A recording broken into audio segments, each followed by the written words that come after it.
Welcome to Lesson 2 in a three-part series on the subject of lean material flow. I'm Richard Rahn. In the previous lesson, we presented three massive mistakes in material flow: not designing delivery routes properly, over-reliance on Kanban, and not having a plan for every part. And if you haven't viewed this lesson yet, you can do so by clicking on the link at the top of this page. In this lesson, we'll dive deeper into one of these three topics: the design of formal delivery routes. But first, let's review why this is important. Now, you already have delivery routes of some sort already. After all, materials need to get to their various points of use one way or another. That's not an option. What we're discussing in detail here is the concept of the water strider, a delivery system that makes frequent deliveries with relatively light loads. Now, here are the main benefits that we discussed in the previous lesson. First, frequent deliveries and light loads means less inventory at the point of use. Inventory reduction may be a goal, but saving physical space and improving operator productivity are equally, if not more important. A significant hidden waste is the effort that an operator often needs to make, selecting parts and moving to retrieve them. This can represent a big part of each cycle, and also introduces the opportunity for errors. The philosophy of frequent deliveries also has the advantage of adding flexibility in the face of variable usage. If the usage of an item is faster than planned, for whatever reason, having frequent deliveries will help to overcome this. One last thing before we proceed with the design details. Will a formal delivery route system increase your material handling costs? Well, that depends on what you're doing today. But it's also the wrong question. The concern from a company perspective should be on the total cost, including operator efficiency, quality, and space utilization. The total cost to the company should go down. So, let's get into designing a delivery route step by step. We're going to need a few items to get started, and by we, I mean you. So first, get yourself a dimensionally correct layout of the delivery area. Don't do it right now, but you'll need that in the future.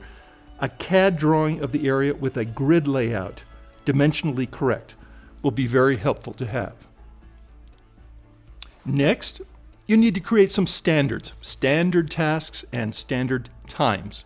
So you need to define all of the repeating tasks or work that takes place on a delivery route, and also estimate the time required to complete each task. So here are some of the types of actions that take place, but feel free to add additional ones as needed for your particular environment. Driving a tugger, that's the moving time per yard. Getting onto the vehicle, getting off of the vehicle, delivering containers, picking up empty containers, picking and refilling containers, and so on and so forth. So estimate an average time for each task and do actual time studies, if necessary, to come up with reasonable average estimates. So you now have a decision to make, whether to design your delivery routes as a decoupled system or a coupled system. Now, here are the differences. In a coupled system, the same person will deliver the parts to various points of use and also be responsible for filling empty bins and picking parts. In a decoupled system, the functions of delivering parts and picking parts are done by two separate people. The delivery person will complete a cycle and immediately pick up the next group of containers or the next set of carts. When the delivery cycle is taking place, the second person is preparing the next set of bins and carts. So, which one is better?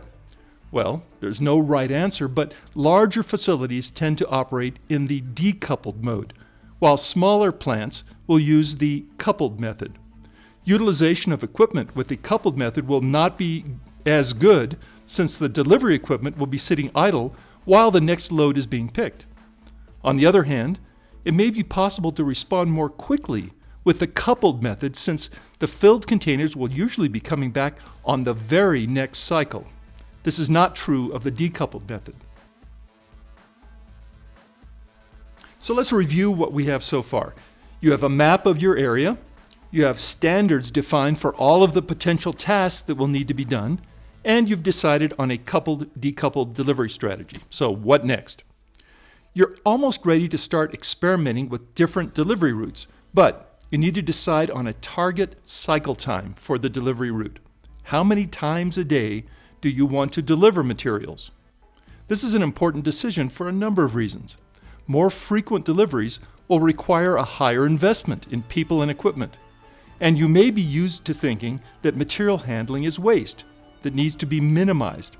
Frequent deliveries have a powerful benefit, however, that we've discussed previously.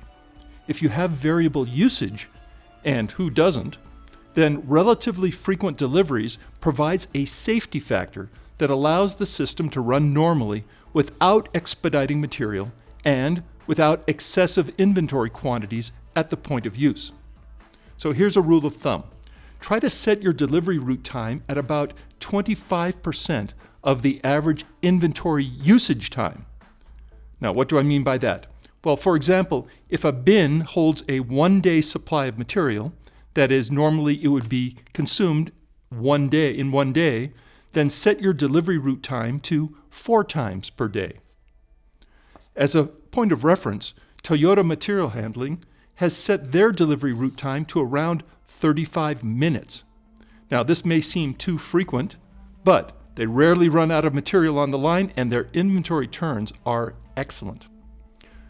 Okay, I think you're now ready to start designing your actual delivery routes.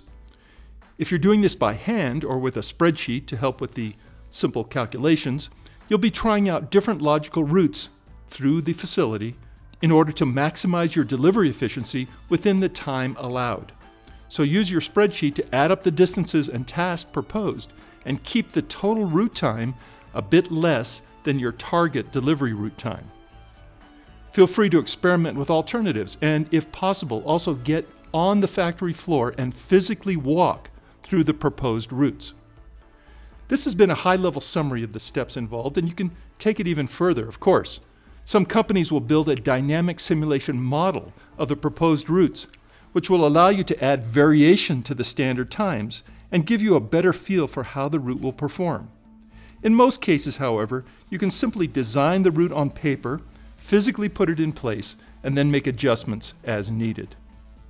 So this concludes Lesson 2 on the topic of delivery routes, one of the massive mistakes that companies make when they don't design them right. In the next and final lesson, we'll be talking about the creation and use of a plan for every part, your database of everything you need to know about every purchased and manufactured item. So we'll see you then.